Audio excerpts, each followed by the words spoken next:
Welcome back to our YouTube channel. તો આપણી spoken English કોર્સની એક સિરીઝ ચાલી રહી છે અને એ મુજબ આજનો આ 19મો લેક્ચર છે.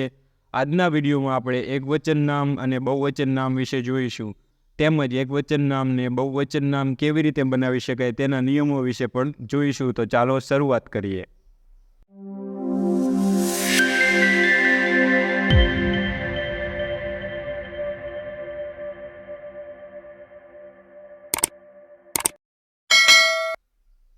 તો શરૂઆત કરતાં પહેલાં આપણે થોડુંક યાદ કરી લઈએ. આગળ આપણે ભણી ગયા છીએ કે વોટ ઇઝ નાઉન, નામ એટલે શું.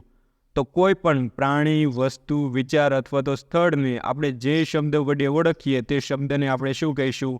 નાઉન. ગુજરાતીમાં તેને નામ અથવા તો સંજ્ઞા બંને કહેવામાં આવે છે.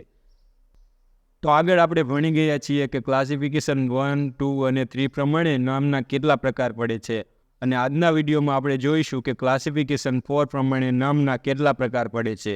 તો ક્લાસિફિકેશન 4 પ્રમાણે નામના 2 પ્રકાર પડે છે, એક સિંગ્યુલર નાઉન અને બીજું પ્લુરલ નાઉન. તો હવે આપણે સિંગ્યુલર નાઉન વિશે જોઈશું. તેનું ગુજરાતી થાય છે એકવચન નાઉન. તો જ્યારે કોઈ પણ નામ એક વ્યક્તિ, એક વસ્તુ અથવા તો એક સ્થળ દર્શાવે ત્યારે તેને આપણે એકવચન નામ કહીશું. તે નામને આપણે સિંગ્યુલર નાઉન કહીશું. અને આ નાઉન કેવું હશે? તે એક જ વ્યક્તિ, વસ્તુ અથવા તો સ્થળ દર્શાવતું હશે. Plural noun. પ્લુરલ નાઉનનું ગુજરાતી શું થાય? બહુવચન નામ. બહુવચન નામ કોને કહીશું? તો જ્યારે કોઈ પણ નામ એક કરતાં વધારે વ્યક્તિ, વસ્તુ અથવા તો સ્થળ દર્શાવે તેને આપણે બહુવચન નામ કહીશું. આગળ આપણે શીખી જ ગયા છીએ સિંગ્યુલર, પ્લુરલ સબ્જેક્ટ વિશે. આગળ આપણે સિંગ્યુલર નાઉન એટલે કે એકવચન નામ અને પ્લુરલ નાઉન એટલે કે બહુવચન નામ કોને કહેવાય તેના વિશે આપણે જોઈ લીધું. હવે આપણે એકવચન નામને બહુવચન નામ કેવી રીતે બનાવી શકાય તેના નિયમો વિશે જોઈશું. તો તેના થોડા ઘણા નિયમો રહેલા છે અને થોડા ઘણા એક્સેપ્શન પણ રહેલા છે. તો આપણે જોઈએ. તો પહેલો જ નિયમ છે, કોઈ પણ એકવચન નામને આપણે બહુવચનમાં રૂપાંતર કરવું હોય તો કઈ રીતે કરી શકાય? તો આપણે કોઈ પણ એકવચન નામને શેડે એસ લગાડી દઈએ એટલે એકવચન નામનું બહુવચનમાં રૂપાંતર થઈ જાય છે. અહીંયા જુઓ, કાઉ. કાઉ એટલે ગાય. તો એક ગાયની વાત થાય છે, પરંતુ જ્યારે આપણે કાઉ શબ્દને અહીંયા છેલ્લે એસ લગાડી દઈએ એટલે આ કાઉ શબ્દનું બહુવચન થઈ જાય છે. અને તેનું ગુજરાતી શું થશે? એક કરતાં વધારે ગાયો, ઘણી બધી ગાયો. એવી જ રીતે અહીંયા જુઓ, બુક. તો બુકનું બહુવચન કરવા માટે આપણે કયો શબ્દ લગાડ્યો? ફક્ત એસ. એક અક્ષર લગાડી દીધો, એસ. તો હવે શું થઈ ગયું? બુક્સ. તો બુક એટલે એક પુસ્તક, પરંતુ બુક્સ એટલે એક કરતાં વધારે પુસ્તકો. તો કોઈ પણ એકવચન નામને બહુવચન બનાવવા માટે શું કરવાનું? ફક્ત નામને છેડે એસ લગાડવાનું એટલે એકવચન નામનું બહુવચન નામ થઈ જાય. અને આ શીખવું ખૂબ જ જરૂરી છે. તો હવે આપણે થોડાક એક્સેપ્શન વિશે જોઈશું. એક્સેપ્શન એટલે કે અપવાદો. તો કોઈ પણ એકવચન નામને છેડે જો એસ હોય, ડબલ એસ હોય, એસએચ હોય, સીએચ હોય અથવા તો એક્સ આવેલો હોય તો તેવા નામને અંતે આપણે એસ નહીં લગાડીએ. તો શું લગાડીશું? આપણે ઈએસ લગાડીને તે નામનું બહુવચન કરીશું. તો અહીંયા જુઓ, એસ, એ ડબલ એસ. તો અહીંયા નામને અંતે શું આવેલું છે? Double S. તો આને આપણે બહુવચનમાં રૂપાંતર કરવા માટે શું કરીશું? ઈએસ લગાડીશું. એસીસ. એસીસ એટલે એક કરતાં વધારે ગધેડાઓ. બોક્સ. બોક્સ એટલે એક ખોખું. પરંતુ અહીંયા શું આવેલું છે? એક્સ. તો આ નામને બહુવચનમાં રૂપાંતર કરવા માટે આપણે શું લગાડીશું? ઈએસ. તો શું થઈ જશે? બોક્સીસ. વોચ. વોચ એટલે શું થાય? ઘડિયાળ. તો અહીંયા છેલ્લે શું આવેલું છે? સીએચ. તો સીએચ હોય તો આપણે બહુવચનમાં રૂપાંતર કરવા માટે શું લગાડીશું? તો ઈએસ. તો અહીંયા જુઓ, ઈએસ લગાડીને બહુવચન નામ કરવામાં આવ્યું છે. એસનું એસીસ, બોક્સનું બોક્સીસ અને વોચનું વોચીસ. આગળ આપણે બીજો નિયમ જોઈએ. કોઈ પણ એકવચન નામને છેડે વાય આવેલો હોય તો તે નામનું બહુવચન કેવી રીતે થશે? તો વાય હોય એનો આપણે શું કરી દઈશું? આઈ કરી દઈશું અને પછી એ નામને આપણે ઈએસ લગાડી દઈશું એટલે વાયવાળા નામનું શું થશે? એકવચનમાંથી બહુવચનમાં રૂપાંતર થઈ જશે. તો અહીંયા જુઓ, મેં અહીંયા ઉદાહરણ આપેલું જ છે, બેબી. તો અહીંયા નામને અંતે શું આવેલું છે? વાય. તો આપણે આને બહુવચનમાં રૂપાંતર કરવા માટે શું કરીશું? આ વાયનો આપણે અહીંયા આઈ કરી દીધો છે અને અંતે શું લગાડી દીધું છે? ઈએસ. એટલે શું થઈ ગયું? બેબીઝ. એક કરતાં વધારે નાના બાળકો. પરંતુ હવે જુઓ, વાય પહેલાં જો સ્વર હોય તો ફક્ત આપણે શું લગાડવાનું? એસ જ. તો આપણે આગળ શીખી ગયા છીએ અંગ્રેજીમાં કેટલા સ્વર હોય છે? 5. AEIO અને યુ. તો અહીંયા જો એક ઉદાહરણ આપેલું છે બોય, તો નામના અંતે શું છે વાય, પરંતુ વાયની પહેલાં જુઓ શું આપેલું છે ઓ, તો ઓ તો એક સ્વર છે. તો આ નામનું આપણે બહુવચન કરવા માટે શું કરીશું, ફક્ત એસ લગાડીશું. તો બોયનું શું થશે બોયઝ. એવી જ રીતે ટોય, તો ટોયનું શું થશે ટોયઝ. તો ત્રીજો નિયમ, કોઈ પણ એકવચન નામને શેડે એફ અથવા તો એફઈ હોય તો આપણે તેને બહુવચનમાં રૂપાંતર કરવા માટે શું કરીશું, તો આ નામને અંતે આપણે VES લગાડીશું. એટલે કે એફનું આપણે વી કરી દઈશું અને પછી ES લગાડી દઈશું. જેમ કે લીફ, લીફ એટલે શું થાય પાંદડાઓ. તો એનું બહુવચન નામ કરવા માટે આપણે શું કર્યું છે, આ એફનું આપણે અહીંયા વી બનાવી દીધો છે અને એને અંતે શું લગાડેલું છે ES. એટલે એફવાળા નામને બહુવચનમાં રૂપાંતર કરવા માટે આપણે VES લગાડવામાં આવે છે. હવે આગળનો નિયમ જુઓ, કોઈ પણ એકવચન નામને શેડે જ્યારે ઓ આપેલું હોય ત્યારે તેવા નામને બહુવચનમાં રૂપાંતર કરવા માટે આપણે શું કરીશું, તો ત્યારે આપણે ES લગાડીશું. જેમ કે પટેટો, તો બેનું બહુવચન શું થશે પટેટોઝ, અને શું વંચાય પટેટો વંચાય, પોટેટો નહીં. મેંગો, તો નામને અંતે શું આવેલું છે ઓ, તો આપણે આને બહુવચનમાં રૂપાંતર કરવા માટે શું કરીશું ES લગાડીશું મેંગોઝ. આગળનો નિયમ જુઓ, પરંતુ ઓ પહેલાં જ્યારે સ્વર આવે તો ફક્ત આપણે શું લગાડીશું એસ. જેમ કે જૂ, તો અહીંયા વાક્યને છેડે શું છે ઓ, અને ઓની પહેલાં પણ સ્વર આવેલો છે, તો એને આપણે બહુવચનમાં રૂપાંતર કરવા માટે શું કરશું, ફક્ત એસ લગાડીશું જૂઝ.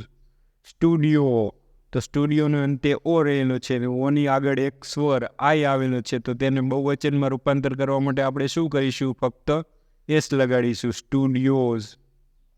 તો આગળનો નિયમ જુઓ, ટૂંકાવેલા નામને માત્ર બહુવચન કરવા માટે શું લગાડીશું, ફક્ત એસ જ લગાડીશું. જેમ કે કિલો, તો કિલોનું ફૂલ ફોર્મ શું થાય કિલોગ્રામ છે, પરંતુ અહીંયા કિલો જ આપેલું છે, તો તેને બહુવચનમાં રૂપાંતર કરવા માટે આપણે શું કરીશું એસ લગાડીશું, એટલે કે કિલોઝ. અહીંયા જુઓ ફોટો, તો નામને અંતે શું છે ઓ, પરંતુ બહુવચન કરવા માટે આપણે શું લગાડીશું ફક્ત એસ જ. કેમ કે ફોટોનું ફૂલ ફોર્મ શું થાય ફોટોગ્રાફ, તો બહુવચન કરવા માટે આપણે એસ લગાડીશું ફોટોઝ. તો આ હવે બહુવચન નામ થઈ ગયું. Change of vowels in plural, તો અમુક એવા નામ હશે કે જેમાં સ્વરમાં ફેરફાર થતો હશે. જેમ કે ફૂટ, તો તેનું શું થશે ફીટ. ફૂટ એક વચન નામ છે જ્યારે ફીટ બહુવચન નામ છે. મેન, તો મેનનું શું થશે MEN મેન. આને મેન જ વંચાય, પરંતુ અહીંયા એ છે, જ્યારે એક વચન હોય ત્યારે એ હોય અને એક કરતાં વધારે મેનની વાત થતી હોય એટલે આપેલો હશે. આગળનો નિયમ જુઓ, તો નામના અંતે આપણે શું લગાડીશું EN. ક્યારે, તો અમુક સ્પેશિયલ કેસમાં જ. આ 2 કે 3 નામ જ એવા છે. જેમ કે બ્રધર, તો એક તો બ્રધરનું બહુવચન શું થશે બ્રધર્સ, એસ લગાડી દઈએ એટલે બહુવચન થઈ જશે.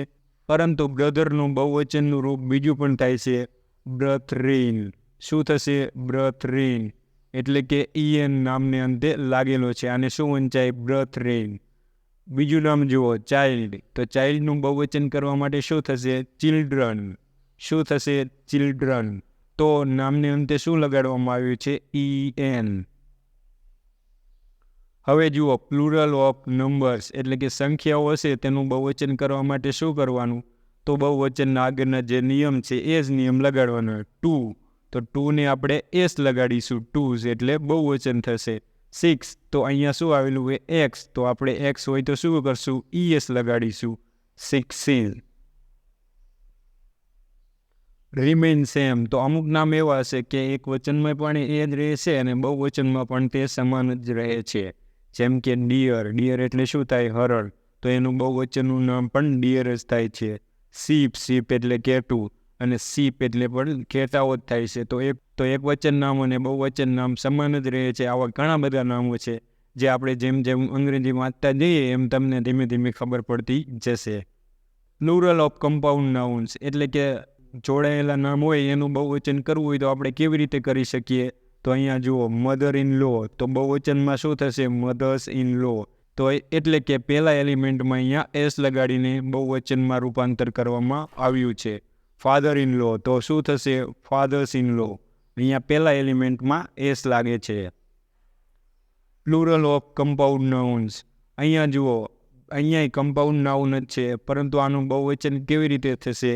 તો અહીંયા જુઓ મેન સર્વન્ટ, તો મેનનું બહુવચન શું થશે? ઈ લગાડીને, એટલે કે મેન, અને સર્વન્ટનું શું થશે? એસ લગાડી દઈશું, એટલે કે સર્વન્ટ્સ. તો પહેલા એલિમેન્ટમાં ફેરફાર થશે અને બીજા એલિમેન્ટમાં પણ ફેરફાર થશે. Nouns which are always used in plural, આ એવા નામો છે કે જે હંમેશા બહુવચનમાં જ આવે છે, તેની સાથે હંમેશા બહુવચનનું જ ક્રિયાપદ મૂકવામાં આવે છે. કેવા નામ છે? તો કે પીપલ. પીપલ એટલે શું થશે? લોકો, જે હંમેશા બહુવચન નામ જ હોય છે, તેની સાથે હંમેશા બહુવચનના જ ક્રિયાપદ મૂકવામાં આવે છે. પોલીસ, તો પોલીસ પણ એક એવું નામ છે જે હંમેશા બહુવચનમાં જ હોય છે, તો તેની સાથે પણ બહુવચનના ક્રિયાપદ મૂકવામાં આવે છે. પરંતુ જ્યારે પોલીસ ડિપાર્ટમેન્ટની વાત થતી હોય ત્યારે પોલીસ ડિપાર્ટમેન્ટ એક વચન નામ તરીકે ગણાય છે, જે જ્યારે આપણે આવશે ત્યારે એક્ઝામ્પલમાં હું તમને સમજાવીશ. Those names which have to parts, એટલે કે એવા નામ કે જેને બે ભાગ હોય એ હંમેશા કેવા ગણાશે? બહુવચન જ ગણાશે. જેમ કે પેન્સ, તો પેન્સ હંમેશા બહુવચનનું નામ જ ગણાશે. ગ્લાસીસ, તો ગ્લાસીસ હંમેશા બહુવચનમાં જ આવશે. સીઝર્સ, તો સીઝર્સ એટલે કે કાતર, તો કાતરને હંમેશા બહુવચન નામ તરીકે જ ગણવામાં આવશે. Names of subject, disease and games, એટલે કે એવા નામ કે વિષયના નામ, રોગના નામ અથવા તો રમતના નામ કે જે હંમેશા એસ લાગ્યો હોવા છતાંય એક વચનમાં જ રહે છે. જેમ કે ફિઝિક્સ, તો અહીંયા એસ લાગેલો હોય પરંતુ આ એક વચન નામ છે. ડાયાબિટીસ, તો અહીંયા પણ એસ લાગેલું છે પરંતુ આ એક વચન નામ છે. ઇકોનોમિક્સ, તો અહીંયા એસ લાગેલો છે પરંતુ આ એક વચનનું નામ છે. નહીં તો આપણને શું થાય? એસ લાગેલો હોય તો બહુવચનનું નામ છે, પરંતુ એવું નથી, આ એક વચનનું નામ છે. બોલ્સ, તો આ એક રમતનું નામ છે, આમાં પણ એસ લાગેલો હોય તો આને આપણે એક વચન નામ તરીકે ગણીશું, કારણ કે તે એક રમતનું નામ છે. અને આપણે એક વચન નામ અને બહુવચન નામ જાણવું ખૂબ જ જરૂરી છે. કેમ? કારણ કે નામ સબ્જેક્ટ તરીકે વપરાય છે અને સબ્જેક્ટ પ્રમાણે જ આપણે ક્રિયાપદ મૂકવાનું હોય છે. તો આપણને ખબર પડે કે આ સિંગ્યુલર નાઉન છે કે પ્લુરલ નાઉન છે, તો એ પ્રમાણે આપણે સરળતાથી ક્રિયાપદ મૂકી શકીશું. પરંતુ આપણને જો એ જ નહીં ખબર હોય કે સિંગ્યુલર નાઉન કોને કહેવાય, પ્લુરલ નાઉન કોને કહેવાય, તો તમે સરખી રીતના ક્રિયાપદ મૂકી શકશો નહીં અને તમે અંગ્રેજી લખી પણ નહીં શકો અને બોલી પણ નહીં શકો.